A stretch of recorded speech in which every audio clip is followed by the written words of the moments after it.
Hello everyone, welcome back to my channel Sunrise वाले Sunil sir. आज की इस वीडियो में मैं आपको बताऊंगा कि आप कैसे बिना व्याकरण को जाने अपनी बात को बहुत आसानी से अंग्रेजी में कह पाएंगे, अंग्रेजी में बात कर पाएंगे। वो आप कहिए सेंटेंस को बदल के सिंपल के वाक्य से नेगेटिव के भाव को व्यक्त कर सकते हैं, नेगेटिव के वाक्य को सिंपल में व्यक्त कर सकते हैं। ये सारे तरीके इस क्लास में हम चर्चा करेंगे।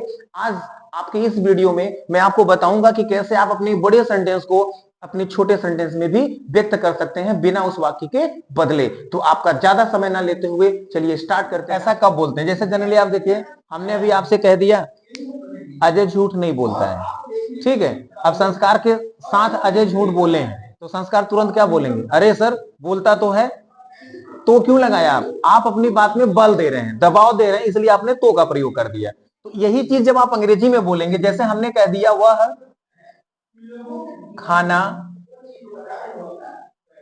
बनाता तो है का मतलब मैं अपनी बात को बल दे रहा हूं। वह खाना बनाता तो है। तो अब इसमें हम क्या कर देंगे? ही अकॉर्डिंग टू सब्जेक्ट सिंगुलर और प्लूरल। इसको ध्यान दीजिए, अगर सिंगुलर है तो डज लगा दीजिए, प्लूरल है तो डू लगा दीजिए। तो ये हो जाएगा ही डज कुक फूड। वह खाना बनाता तो है। लड़कियां क्रिकेट खेलती तो हैं। लड़कियां क्रिकेट खेलती तो हैं। अब हम लिखेंगे द गर्ल्स, प्लूरल हो गया तो डू लगा देंगे। The girls do play cricket. The girls do play cricket. मैं आपको अंग्रेजी सिखाता तो हूं। मैं आपको अंग्रेजी सिखाता तो हूं। अब मैं बोलूंगा I do teach you English. Any doubt? वह झूठ बोलती तो है। वह झूठ बोलती तो है। इसका आप बताएंगे क्या होगा?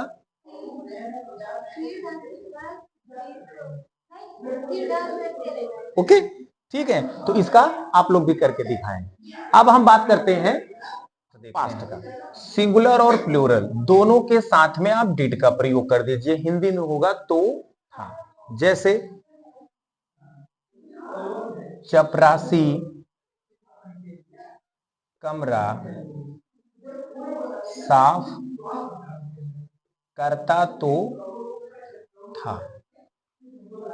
जैसे हमने भी आपसे कह दिया चपरासी कमरा साफ नहीं कर रहा है और आपने देखा है साफ करते हुए, तो अरे सर करता तो है, करता तो था। जहां आप अपनी बात में बल दे रहे हैं नहीं ऐसा होता है, तो वहां पे आप अंग्रेजी में, हिंदी में तो लगा देते हैं और उसी के लिए अंग्रेजी में प्रेजेंट की बात है तो डज और डू का प्रयोग कर दीजिए, पास्ट की बात है तो डिड का प्रयोग कर दीजिए। सिंगुलर प्लूरल सबके साथ।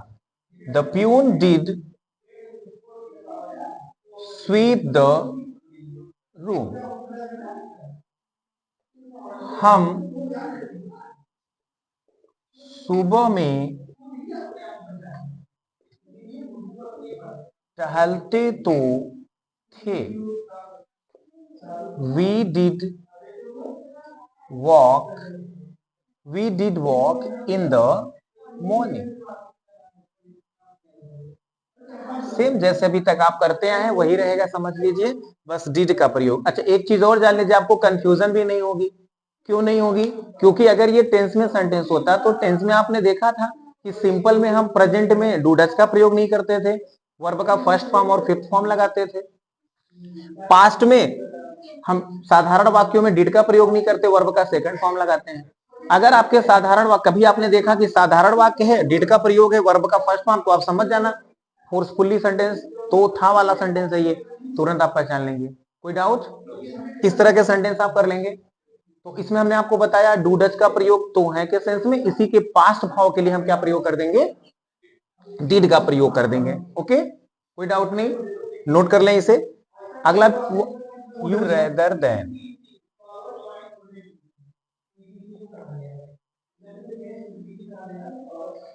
वुड रेदर देन, इसका प्रयोग कैसे करेंगे, एग्जाम्पल से समझते हैं। जैसे हमने सेंटेंस बोला, वह मर जाएगा लेकिन झूठ नहीं बोलेगा। एक सेंस को आप ध्यान देंगे ना, जैसे वह मर जाएगा लेकिन झूठ नहीं बोलेगा। दो एक्शन की बात हो रही है, एक मरने और एक झूठ बोलने। तो नहीं देख रहे आप, तुलनात्मक बात है यहाँ पे। एक कार्य के बदले वो दूसरे कार्य को करना पसंद कर रहा है। यहां बताया जा रहा है भाई मर जाएगा लेकिन झूठ नहीं बोलेगा। तो जो कार्य को वो कर रहा है उसको लिखेंगे वुड रेदर के बाद, और जिस कार्य के स्थान पे जिसके बदले कर ले रहा है उसको लिखेंगे देन के बाद, तुलनात्मक तरीके से। सेंटेंस बनेगा आपका, he would rather die than, क्या करने से भैया, झूठ बोलना, tell a lie. He would rather die than tell a lie. कोई कंफ्यूजन? मोहन फेल हो जाएगा लेकिन नकल नहीं करेगा। तो कौन सा कार्य करना चाह रहा है वो, फेल हो जाना चाह रहा है। इसको रेदर के साथ क्या नहीं करेगा, नकल, तो देन के बाद नकल, ये हो जाएगा Mohan would rather, Mohan would rather fail than copy. आ रहा है समझ में? अब आपको क्या करना है, जैसे किसी भी यूज को ना अच्छे से सीखने के लिए, जैसे हमने भी 2 सेंटेंस बनाया, अब घर पे जाके इससे रिलेटेड 5 से 10 सेंटेंस आप खुद से बनाओ, हिंदी बना के उनकी अंग्रेजी बनाओ। और at the time of speaking आप प्रयास करो कि जो भी यूज हम अभी पढ़े हैं हाल में, रिसेंटली जिस भी यूज को हमने पढ़ा है वो हमारे कन्वर्सेशन में आ जाए। इस तरीके का सेंटेंस हम रखें, और 2-4 बार इनको आप बोल भी देंगे, सेंटेंस भी बना के घर पे प्रैक्टिस कर ही चुके हैं, ये आपको हमेशा के लिए याद हो जाएगा। ठीक है, इनको नोट करें। फिर किसी 2 कार्य में एक को कर रहे हैं और एक को छोड़ दे रहे हैं, या एक साथ ये कार्य करने के साथ साथ दूसरा कार्य भी कर ले रहे हैं, ऐसा भाव अगर आप व्यक्त करना चाहते हैं तो आप यूज करेंगे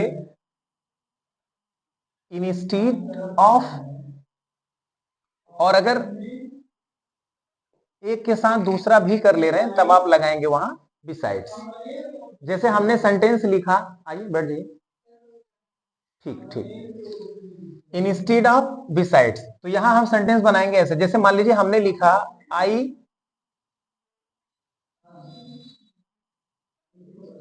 ड्रैंक वाटर